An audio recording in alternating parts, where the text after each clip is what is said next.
유대 전쟁사는 날조에 낸 거짓말. 서기 69년 갈바, 오토, 비텔리우스 3인의 황제가 살해당하는 사이에 예루살렘을 제각각 차지한 젤로 땅, 시카리 땅, 기스칼라 요한의 무리. 나는 서기 30년 예수 십자가 사건은 서기 70년 유대 멸망 전초전이었다고 주장하는 사람입니다. 기원전사 14년 카이사르 암살은 개인의 생사 문제로 끝나지 않았습니다. 문명시대 여명기 먹구름이었고 재발의 여지가 있는 악성 종양이었습니다. 반문명적 반인륜적 범죄가 급증할 것이라는 불행의 전조였습니다. 카이사르 암살 이후 역사적 퇴행 여파가 유대 속죄에까지 미치면서 서기 30년 예수 사건으로 비화되었습니다. 카이사르와 마찬가지로 나사렛 예수도 실물 교훈과 시대의 표적을 말한 문명의 선각자였습니다. 예수의 산상수훈은 자아 발견과 정신력 무한 신뢰, 시대적 요구에 적합한 발상 전환으로 문명시대 꽃을 활짝 피우자는 계몽주의 메시지였습니다. 예수가 문명 세계를 말할 때 바리새파 랍비들은 많은 자선이 평화를 가져온다. 가난한 자들에게 복이 있다. 부자는 하늘나라에 들어갈 수 없다. 이처럼 말장난에 불과한 현학적인 표현을 써가면서 잠언인 양 가르치고 있었기 때문에 예수는 눈엣 가시 같은 존재였고 예수를 볼 때마다 랍비들은 선엄적 열등의식에 빠지곤 했습니다.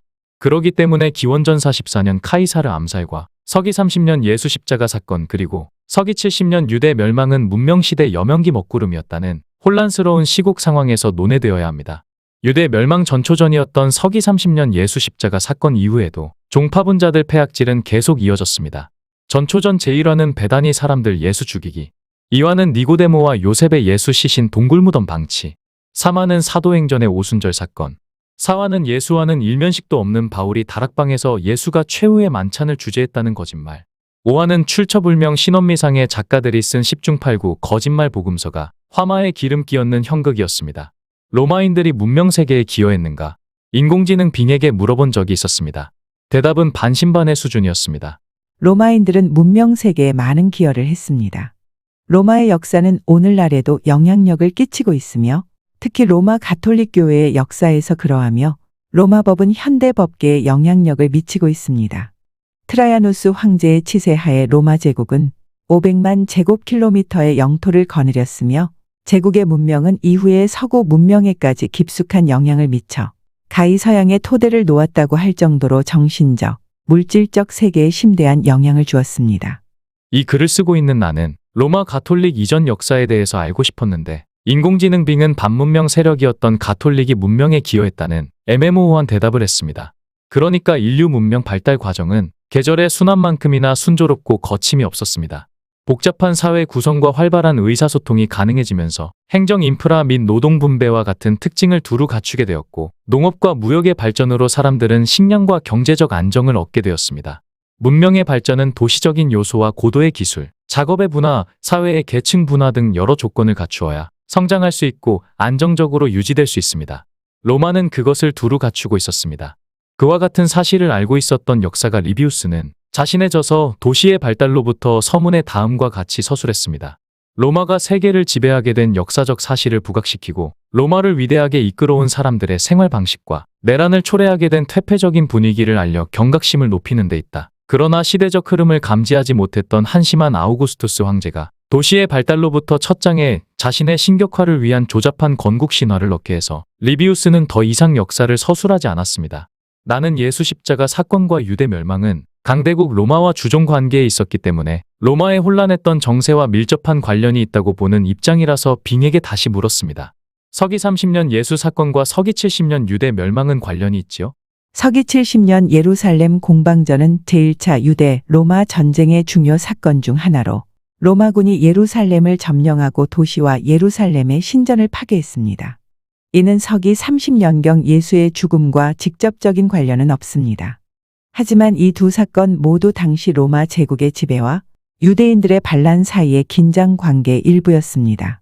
빙은 직접적인 관련이 없다고 말하지만 나는 관련성을 입증할 만한 근거를 가지고 있습니다. 티투스의 예루살렘 공격은 전쟁이나 로마 침략이 아니었습니다. 예루살렘 시가지를 제각각 차지하고 말썽을 피운 세 무리 소탕작전이었습니다. 요세푸스 유대전쟁사에 보면 서기 70년 유대 멸망 직전이었던 서기 69년 예루살렘은 세 무리가 장악하고 있었습니다.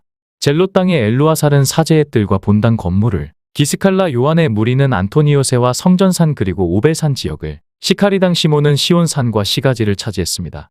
요세푸스는 서기 75년부터 팔레스타인 지방 사투리 아람어로 유대 전쟁사를 쓰기 시작해서 42세가 되던 서기 79년에 완성했습니다. 라틴어로 쓴 유대고대사는 서기 93년에 완성했습니다. 요세푸스가 전하는 자료는 유일무이한 것들로 가득합니다. 그의 기록이 보존되지 않았다면 유대교와 기독교 태동기에 대한 정보는 모호한 채로 남을 뻔했습니다.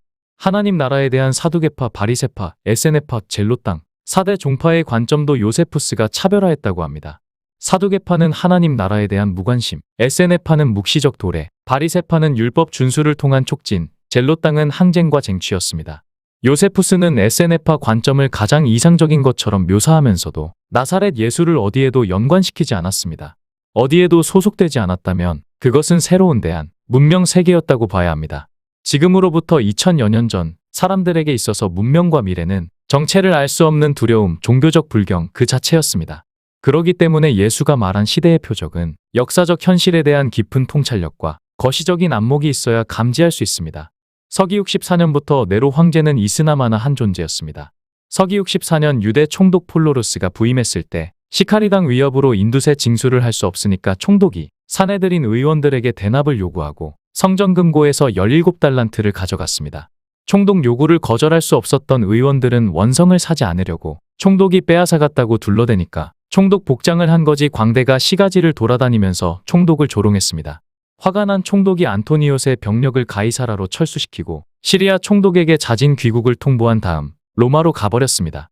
그렇게 되니까 예루살렘은 무법천지가 되고 말았습니다. 네로는 68년 6월 9일 30세에 자살했습니다. 기회를 노리던 사령관 중에서 제일 먼저 도전장을 낸 사람은 이스파니아 총독 갈바였습니다. 네로가 자살하고 제위에 오르고 7개월이 되는 1월 15일 오토가 갈바를 살해했습니다. 그 다음 도전장을 낸 사람이 비텔리우스였습니다. 오토는 전세가 분리하자 4월 16일 자살했습니다. 황제가 되고 3개월 만의 일이었습니다. 비텔리우스는 날마다 파티를 열고 호사스러운 생활을 하면서 네로 때문에 파탄난 황실 재정을 더욱 어렵게 만들었습니다. 그 때문에 황제 옹립의 1등 공신이었던 근위대장 카이키나의 불신을 사게 되었으며 비텔리우스를 따르던 장병들도 등을 돌리기 시작했습니다. 로마의 정세를 예의주시하던 티투스와 시리아 총독 무키아누스가 서기 69년 7월 1일 베스파시아누스를 황제로 추대한 다음 무키아누스가 병력을 이끌고 로마로 향했습니다. 무키아누스는 10월 24일 롬바르디아 평원에서 기다리고 있다가 비텔리우스가 보낸 군대와 싸웠습니다. 이때 베스파시아누스가 임명한 근위대장 알렉산더와 요세푸스 그리고 또 다른 유대인들도 참전했습니다. 로마에 있던 비텔리우스는 전세가 분리하자 제위에서 물러나겠다고 말했습니다. 그런데도 근위대와 로마 시민이 황궁으로 몰려가서 황제를 결박하고 거리로 끌고 다니면서 조롱하다가 12월 20일 살해하고 시신을 테벨에 강해버렸습니다. 12월 21일 원로원은 만장일치로 베스파시아누스를 새 황제로 승인했습니다. 그런데도 베스파시아누스는 이집트에서 오지 않고 10개월이 지난 서기 70년 10월 로마에 왔습니다. 그 10달 동안 무키아누스는 신분이 낮은 베스파시아누스 권력을 확고히 다지려고 원로원을 소집하고 황제법을 통과시켰습니다. 베스파시아누스는 이집트에 있으면서 바닥난 황실 재정 복구에 주력했습니다. 황실 소유 토지 일부를 팔고 유대와 그리스 부자들로부터 후원금을 받았습니다. 베스파시아누스는 필론의 조카 알렉산더를 근위대 대장으로 임명할 정도로 유대인들을 신뢰했습니다.